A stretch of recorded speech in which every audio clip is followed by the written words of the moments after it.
Assalamu alaikum. Welcome back to Modern Study Pro.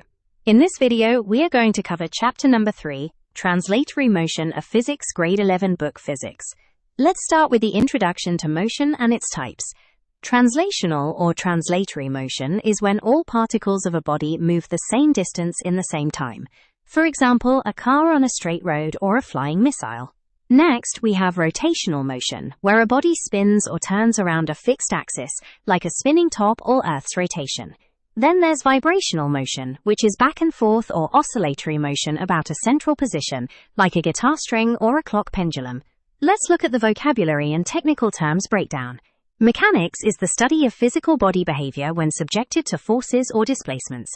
Kinematics is a sub-branch of mechanics that describes objects' movement without considering masses or causes. Finally, dynamics is a sub-branch of mechanics studying forces and masses that cause motion. Let's look at this slide about uniformly accelerated motion and the first equation of motion. When we talk about uniformly accelerated motion, it means that the velocity of an object changes by equal amounts in equal time intervals. To derive the equations, we have to make some critical assumptions. First, the object must move in a straight line, which is 1D motion. Second, the acceleration must be constant or uniform.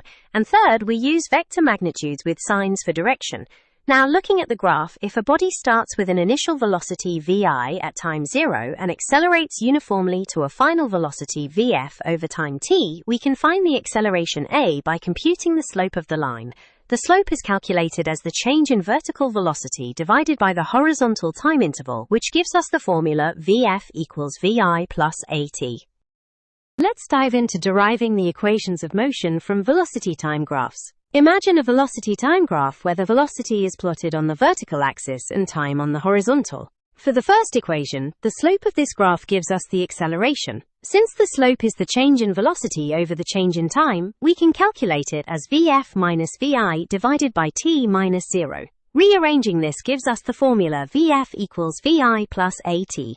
For the second equation, the distance covered is the area under the velocity time graph. This area forms a trapezoid, which we can divide into a rectangle and a triangle. Calculating these areas gives us the distance formula, s equals vit plus 1/2 at squared. Finally, the third equation relates the velocity, acceleration and distance without involving time directly by combining the previous two equations. This results in the formula vf squared minus vi squared equals 2as.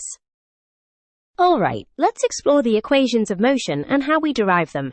Think of this as the foundation for understanding how objects move. First up is the first equation, vf equals vi plus at. This comes directly from the definition of acceleration, which is the change in velocity over time. Next is the second equation, s equals vit plus 1/2 at squared. This is derived by calculating the area under the velocity time graph, which gives us the total distance covered. Finally, we have the third equation, vf squared minus vi squared equals 2as. This equation is obtained by eliminating time from the first two equations, giving us a relationship between velocity, acceleration, and distance. The third equation of motion, which is vf squared minus vi squared equals 2as, connects final velocity, initial velocity, acceleration, and distance. It's super useful when you need to find one of these values without needing to know how much time has passed. Now, free fall is simply when an object falls under the sole influence of gravity. In this case, there's no air resistance and the object accelerates downward at a constant rate, which we call the acceleration due to gravity, usually represented by the letter g.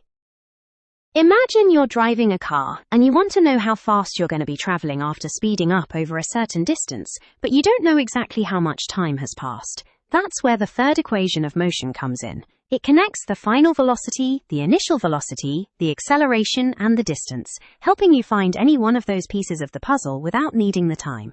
Now think of free fall as something simply falling under the sole influence of gravity, like dropping a ball. When this happens, there's no air to slow it down, so it speeds up faster and faster at a constant rate, which we call the acceleration due to gravity. Imagine you kick a football or throw a stone into the air. That object becomes a projectile. Projectile motion is basically when an object moves in a curved path under the influence of gravity alone. What's really interesting is that it has two motions happening at the same time. Horizontally, it moves at a constant speed, but vertically, gravity pulls it down, causing it to accelerate. This combination creates that special curved shape called a parabola. Let's break down those components for you. You can think of projectile motion as having two independent movements happening simultaneously. First, the horizontal component operates at a constant velocity, meaning the object travels equal horizontal distances in equal time intervals because there's generally no force acting on it in that direction. Second, the vertical component is influenced by gravity, so the object accelerates downward at a constant rate. These two separate actions combine to create the curved path of a projectile.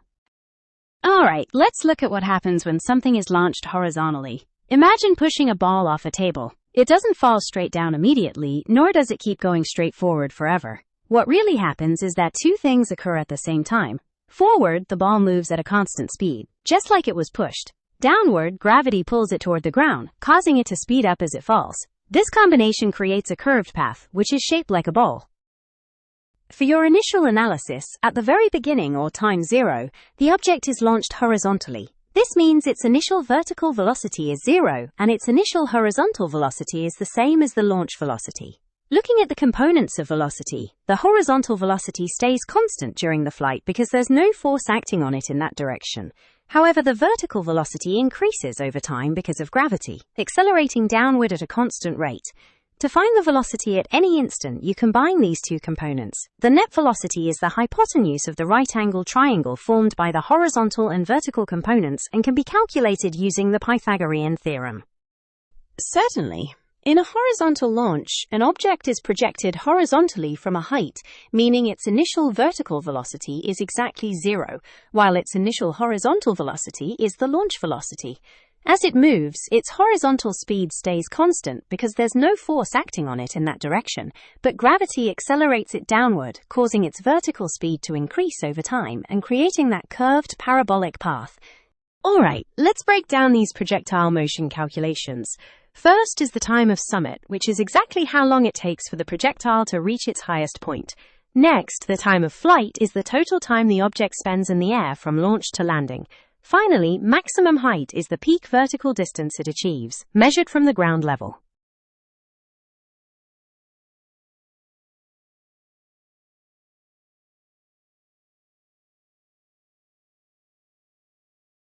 Besides the height and time measurements, calculating projectile motion involves finding the object's horizontal range, which is the total distance it travels across the ground. We also look at the components of its initial velocity, breaking it down into horizontal and vertical parts. Plus, we can determine the velocity at any specific instant during the flight by combining these components using vector addition. This physics module on projectile motion explores a few key concepts about objects moving through the air. First, it defines the time of summit, which is the time it takes for a projectile to reach its highest point. Next, it breaks down the total horizontal range, showing how to calculate the total distance an object travels along the ground. Finally, it explains the condition for maximum range, demonstrating that for a launch to go as far as possible, the angle of projection must make a specific value. This section focuses on achieving the farthest possible launch, known as the maximum horizontal range. The math shows that for a certain initial speed, the range depends entirely on the value of the sine function of 2 theta. Since the highest value a sine function can reach is 1, we set sine of 2 theta equal to 1. Solving this equation tells us that the angle, theta, should be exactly 45 degrees. This part, about the qualitative effects of air resistance, explains how the air around us changes the path of a projectile. Horizontally, air friction acts as a drag force, which means it slows the object down while it's moving forward. Vertically, air resistance works against the object's movement. It makes the object slow down faster while going up, and it stops it from picking up speed as quickly while coming down. Overall, this means the object won't go as high or as far as it would in a perfect vacuum. The path becomes lopsided and drops sharply near the end. That's all for this video, folks. I hope you found it helpful and learned something new today. If you did, make sure to subscribe to the channel so you don't miss any of our weekly updates. Thank you so much for watching and see you next time. Bye-bye and Allah Hafiz.